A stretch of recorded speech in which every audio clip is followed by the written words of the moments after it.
नमस्कार, सभी बहुजनों का स्वागत है बहुजन मंच पर। मैं अरुण जोगड़िया आपके बीच में बाबा साहब के वो भाषण का चौथा एपिसोड लेकर आपके सामने हूँ। यह एपिसोड जो है वो बहुत ही महत्वपूर्ण दृष्टि से है, क्योंकि इसमें डॉक्टर बाबा साहब आम्बेडकर ये बात कहते हैं कि स्वराज के लिए मेरा बिल्कुल विरोध नहीं है, लेकिन उस स्वराज में हमें भी अधिकार मिलना चाहिए, हमें भी जगह मिलनी चाहिए।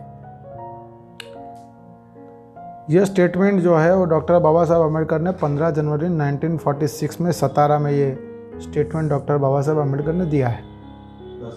और ये स्टेटमेंट जब डॉक्टर बाबा साहब आम्बेडकर ने दिया तो उसके शुरुआत में वो कहते हैं कि 1000 किलोमीटर की दूरी काट कर मैं आपके सामने जब हाजिर हुआ हूँ, तब बहुत सारी अलग अलग पार्टियों की भी यहाँ अपनी चुनावी दौरे और रैलियाँ शुरू है। उसमें डॉक्टर बाबा साहब आम्बेडकर कहते हैं कि मेरे और गांधी के बीच में जो लड़ाई है, वो लड़ाई को लेकर राष्ट्रीय अखबार बहुत सारा छाप रहे हैं। मेरी और गांधी की लड़ाई है वो ख़त्म होने का नाम क्यों नहीं ले रही है, उसको लेकर डॉक्टर बाबा साहब आम्बेडकर बात कहते हैं। वो कहते हैं कि तिलक से गांधी का झगड़ा था, फिर गोखले से उनका झगड़ा था, उसके बाद चिमनलाल सिटलवाड़ से उनका झगड़ा था। ये सारे लोगों के साथ उनके झगड़े थे, लेकिन वो झगड़े ख़त्म हुए। लेकिन मेरे साथ जो झगड़ा है वो ख़त्म क्यों नहीं हो रहा है, उसको लेकर डॉक्टर बाबा साहब आम्बेडकर अपनी बातें कहते हैं और आगे बात करते हैं कि मैंने अपनी पढ़ाई की, मैं एक वंचित समुदाय से आता हूँ, मैंने अपनी पूरी निष्ठा से अपनी पढ़ाई की। बड़ौदा सरकार ने मुझे आर्थिक सहायता की, मैं विदेश गया, मैं पढ़ा, मैं आया, मैंने 2 साल नौकरी की। उसके बाद मैं वापस विदेश गया और मैंने वहाँ पर LLB किया और मैंने DSC की। उसके बाद डॉक्टर बाबा साहब आम्बेडकर ये बात जो मुख्य रूप से कहना चाहते हैं वो बात कहते हैं कि उस समय हाईकोर्ट के सारे जो वकील थे वो ब्राह्मण थे और सभी जो शॉर्ट लिस्टर्स थे वो गुजराती थे। मैं चाहता था उस समय गांधी जी के पास जाकर अपने लिए भीख मांग सकता था, मैं उनके शरण में जा सकता था, लेकिन मैं नहीं गया। अगर मेरा निजी विवाद रहता तो मैं ये कर सकता था, लेकिन मैंने ये नहीं किया, जिसका मतलब है कि मेरा निजी विवाद नहीं था। मेरा जो विवाद था वो सामाजिक विवाद था। उनका ये कहना था कि मेरा उनसे कुछ निजी घरेलू मामला नहीं था, ये मेरे समाज से रिलेटेड मामला था, जिसको लेकर मैं कोई भी कॉम्प्रोमाइज़ करना नहीं चाहता था और मैं गांधी के सामने झुकने के लिए तैयार नहीं था। ये डॉक्टर बाबा साहब आम्बेडकर ने उस बात कही और उन्होंने ये कहा कि गांधी से मैं जो मांग रहा हूँ वो मेरे लोगों के लिए मांग रहा हूँ, मैं उनका भविष्य के लिए मांग रहा हूँ, उनके पेट के लिए मांग रहा हूँ। मेरे खुद के पेट या मेरे खुद के भविष्य के लिए मेरी लड़ाई नहीं थी। अगर रहती तो ये कब की ख़त्म हो गई होती। उसके आगे डॉक्टर बाबा साहब आम्बेडकर कहते हैं कि जब अंग्रेज जाने वाले हैं तो सभी लोग स्वराज की बात कर रहे हैं और स्वराज की मांग कर रहे हैं। जब सभी लोग स्वराज की मांग कर रहे हैं तो उसमें हमारा भाग कहाँ पर है। डॉक्टर बाबा साहब आम्बेडकर यहाँ तक कहते हैं कि अगर हिंदुओं को स्वराज मिलता है तो वो हमें स्वराज उनको अगर मिलता है तो उसमें वो हम पर ही शासन करेंगे। अगर हम पर शासन करते हैं तो समस्या ये होगी कि पेशवाई फिर से लागू की जाएगी, तो आगे मटकी पीछे झाड़ू वापस आएगा। हम उस गुलामी में जाना नहीं चाहते। ये डॉक्टर बाबा साहब आम्बेडकर वहाँ पर साफ कहते हैं और ये कहते हैं कि हमें स्वराज में हमें भी जगह चाहिए। ये डॉक्टर बाबा साहब आम्बेडकर का मानना था।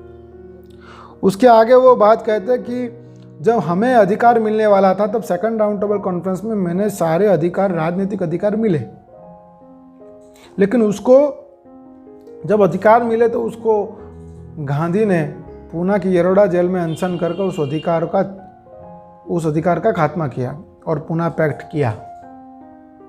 तब हमारे जो किला था उसमें एक बड़ी दरार पड़ी, लेकिन उस दरार को हमें संगठन शक्ति से सीमेंट लगाकर उसको हमें वो दरार को भरना चाहिए, डॉक्टर बाबा साहब आम्बेडकर कहते हैं।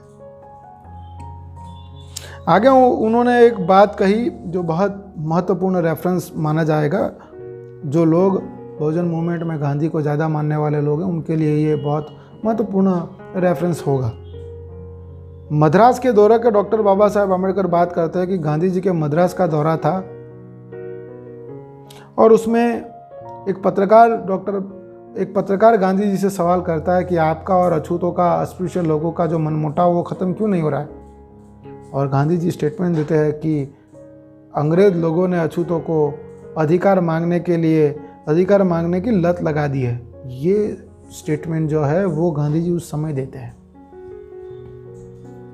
फिर यही स्टेटमेंट का उल्लेख डॉक्टर बाबा साहब अम्बेडकर इस भाषण में भी कहते हैं और लोगों को समझाते हैं कि समाज का असली मसीहा कौन है।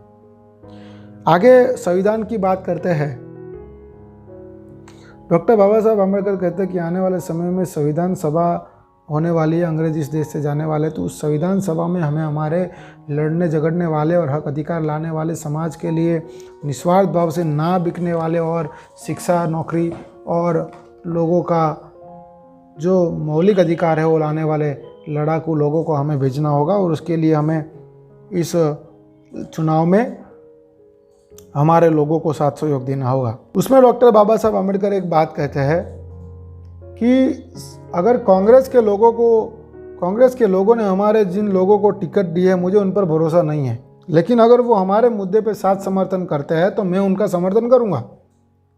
लेकिन मैं ये आशा रखता हूं कि उनको ना जीता जाए, हमारे लोगों को जीता जाए, क्योंकि कोई आदमी रहता है, उसके पास कुत्ता रहता है, उसको कुत्ते को उसके पास रखने के लिए गले में पट्टा बांधा जाता है।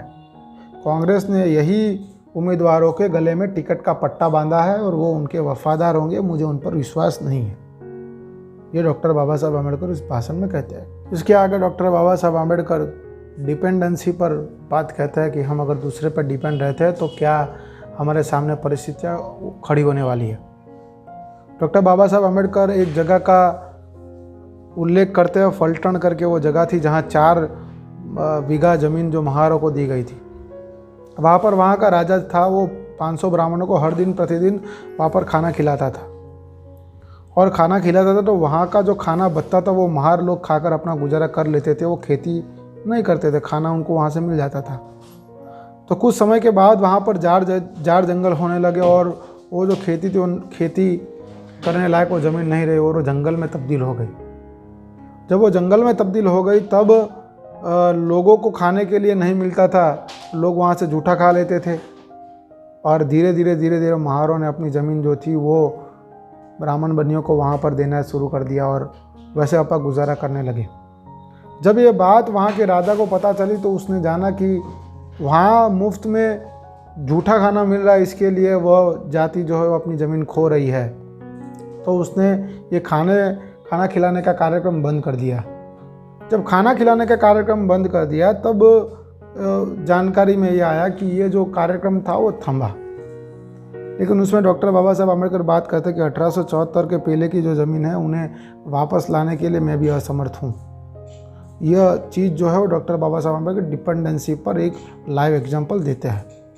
उसके आगे डॉक्टर बाबा साहब अम्बेडकर कहते हैं कि ऐसी ही डिपेंडेंसी के कारण महारों ने अपनी ज़मीनें खोई है, तो आने वाले समय में भी क्या हम सोते रहेंगे? हमें जागना है, हमें उठकर खड़े होना है और हमें आने वाले समय में जो अंग्रेज जाकर जो हमें स्वराज्य की बात चल रही है उस स्वराज्य में हमें अपना अधिकार, हमारी जगह प्रस्थापित करनी है। ये डॉक्टर बाबा साहब अम्बेडकर कहते हैं।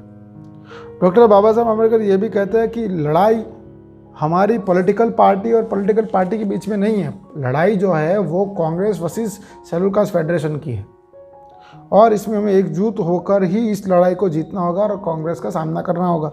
ये डॉक्टर बाबा साहब अम्बेडकर वहाँ पर बात कहते हैं। एक और मोटिवेशनल बात डॉक्टर बाबा साहब अम्बेडकर कहते हैं कि 20 साल हुआ है, 20 साल पहले किसी अछूत समाज के आदमी को कहा जाता था तो वो कहता था कि तबेले में अगर मुझे रहने के लिए मिल गया तो मुझे चलेगा। लेकिन आज की परिस्थिति वो है कि वही आदमी मान सम्मान के साथ जीता है। आज वो ये नहीं कहता है।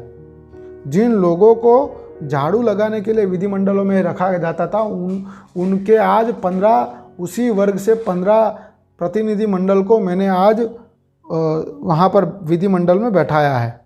वो गर्व से मान सम्मान के साथ वहाँ पर बैठते हैं। डॉक्टर बाबा साहब अम्बेडकर का यही कहना था कि जिस चक्की में हमारा मान सम्मान जो पीसा जा रहा है उस खोटे को हमें हमारे अधिकार पाने के लिए जोर ज़बरदस्ती करनी पड़े तो जोर ज़बरदस्ती कर भी हमें उस अधिकार को पाना होगा और हमें इसके लिए हमें राजनीतिक सामर्थ्य की ज़रूरत है। आगे जाकर डॉक्टर बाबा साहब अम्बेडकर कहते हैं कि विधिमंडल में हम अभी अल्पसंख्यक हैं, 175 सदस्य, उसमें से केवल 15 है। हमें कम से कम 20 से 25 हमारे मंत्रिमंडल में हमारे लोगों को लाना होगा, तब जाके हम अपना काम कर सकते हैं। और उसके लिए वो कहते हैं कि हम अभी जनरल सीटों पर भी इलेक्शन लड़वाने वाले हैं और उसके लिए मैंने मेजर ईमानदार को उतारा है। आप लोगों से भी ये विनती है कि अपने 4 वोटों में से 1 वोट उनको कंपलसरी दिए। कम से कम हमारे 1000 वोट है तो उनको कम से कम 1000 वोट मिलना चाहिए। मतलब यहाँ से डॉक्टर बाबा साहब आम्बेडकर जो जनरल सीटें थी वहाँ पर भी वो अपना इलेक्शन का दावा तैयार करते और वो दावे से वो इलेक्शन लड़वाने का काम शुरू कर रहे थे। आगे जाकर डॉक्टर बाबा साहब आम्बेडकर कहते हैं कि कालाबाजारी करने वाले जो लोग हैं वो कांग्रेस को चंदा देते हैं और कांग्रेस हमारे लोगों को खरीदने के लिए वो पैसे लगाती है।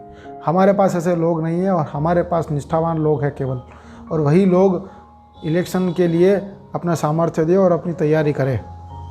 1937 में डॉक्टर बाबा साहब आम्बेडकर कहते हैं कि 1937 में मेरे विरोधियों को इलेक्शन लड़ने के लिए 37,000 का खर्चा करना पड़ा और मैंने केवल 900 रुपया खर्च किया और मैंने इलेक्शन जीता।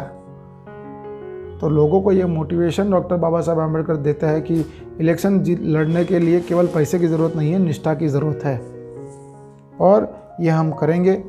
और डॉक्टर बाबा साहब आम्बेडकर ने यहाँ तक बात की कि मेरी राजनीति विफल होने वाली नहीं है, केवल हमें निष्ठा से हमारे लोगों को इस राजनीतिक आंदोलन में उतरना होगा, समर्थन देना होगा, दूसरे पर डिपेंडेंसी को ख़त्म करना होगा, खुद पर विश्वास करना होगा और हमारे मंत्रिमंडल को बढ़ाने के लिए शेड्यूल कास्ट फेडरेशन को मजबूत कर कांग्रेस के सामने लड़ाई लड़नी होगी और हम ये इलेक्शन में जीतेंगे।